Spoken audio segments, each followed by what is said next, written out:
തീർച്ചയായിട്ടും നല്ല കോൺഫിഡൻസ് ഉണ്ട്. ജനങ്ങൾ നല്ല രീതിയിൽ സ്ഥാനാർത്ഥിയെ വരവേൽക്കുന്നുണ്ട്. അതുകൊണ്ട് 101% വിജയം ഉറപ്പാണ്.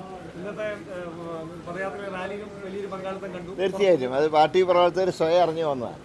അതിൻ്റെ റാലിയൊന്നുമല്ല, സ്വയം അറിഞ്ഞ് പ്രവർത്തകർ വന്നാണ് നോമിനേഷൻ കൊടുക്കുന്നതെന്ന് അറിഞ്ഞിട്ട് വന്നതാണ്. ഇപ്പോൾ വന്നൊരു പ്രധാനപ്പെട്ട വാർത്ത എസ്ഡിപിയുടെ പിന്തുണ വേണ്ടാന്ന് കോൺഗ്രസ് പ്രഖ്യാപിച്ചിട്ടുണ്ട്. പ്രതിപക്ഷ നേതാവ് വാർത്താ സമ്മേളനത്തിലാണ് ഇക്കാര്യം പറഞ്ഞത്. രാവിലെ താങ്കളോട് സംസാരിച്ചപ്പോൾ എല്ലാവരുടെയും പിന്തുണയും അത് ഞാൻ പറഞ്ഞത് തൃശ്ശൂർ, എനിക്ക് എൻ്റെ കാര്യം പറയാം. തൃശ്ശൂർ വോട്ടർ പട്ടികയിൽ പേരുള്ള ഏത് വോട്ടും സ്വീകരിക്കും. വോട്ടർ പട്ടികയിൽ പേരുള്ള അല്ല, ഞാൻ പറയുന്നത് വോട്ടർ പട്ടികയിൽ എല്ലാ വിഭാഗത്തിൻ്റെയും പേരുണ്ടാവുമല്ലോ. ആരൊക്കെയാണ് വോട്ടർ പട്ടികയിൽ അവരുടെയൊക്കെ വോട്ട് അഭ്യർത്ഥിക്കുകയാണ്. പക്ഷേ പാർട്ടിക്ക് ചില പ്രസ്ഥാനങ്ങളോട് ചില നയങ്ങളുണ്ട്. ആ നയങ്ങളാണ് പ്രതിപക്ഷ നേതാവ് സൂചിപ്പിച്ചത്. ഞങ്ങൾ ഭൂരിപക്ഷ വർഗീയതയെ എതിർക്കുന്നുണ്ട്, ന്യൂനപക്ഷ വർഗീയതയും ഞങ്ങൾ എതിർക്കുന്നുണ്ട്. രണ്ടും തെറ്റാണെന്നാണ് ഞങ്ങളുടെ അഭിപ്രായം. അതേ സമയത്ത് തിരഞ്ഞെടുപ്പിൽ ആരെങ്കിലും വോട്ട് തരാമെന്ന് പറഞ്ഞാൽ വോട്ടൊക്കെ കിട്ടും, പക്ഷേ ഞങ്ങളുടെ നയത്തിൽ മാറ്റമില്ല. നയം ഒന്ന് തന്നെയാണ്.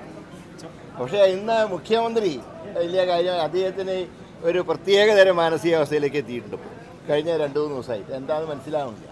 ഇന്നലെ കൊടി ഉപയോഗിക്കാത്തതിനെ കുറിച്ച് പരാതി, മറ്റേ ചിലത് കൊടി ഉപയോഗിക്കുന്നതിനെ കുറിച്ച് പരാതി. പിന്നെ SDPIയുടെ വോട്ട് വാങ്ങിയിട്ടാണല്ലോ അദ്ദേഹത്തിൻ്റെ മന്ത്രിസഭയിലെ മന്ത്രി ശിവൻകുട്ടി മന്ത്രിയായിരിക്കുന്നത്.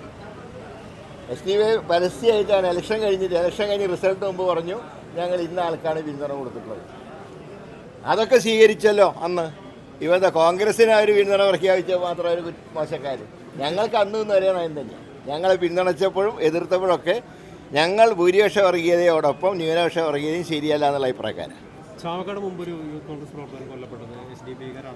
അതെ, അതാണല്ലോ ഞാൻ പറഞ്ഞത്. പാർട്ടിയോടുള്ള നയം അതാണ് പ്രതിപക്ഷ നേതാവ് പറഞ്ഞത്.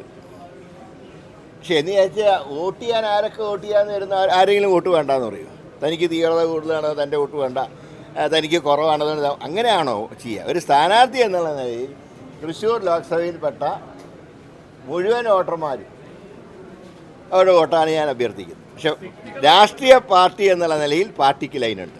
ആ ലൈനാണ് ഇന്ന് പ്രതിപക്ഷ നേതാവ് പറഞ്ഞത്. അത് വളരെ ക്ലിയറാണ്. ഇനിയിപ്പോൾ അതിലൊരു എന്താ പറയേണ്ടത്, അതിൽ സംശയത്തിന് അവകാശമില്ല.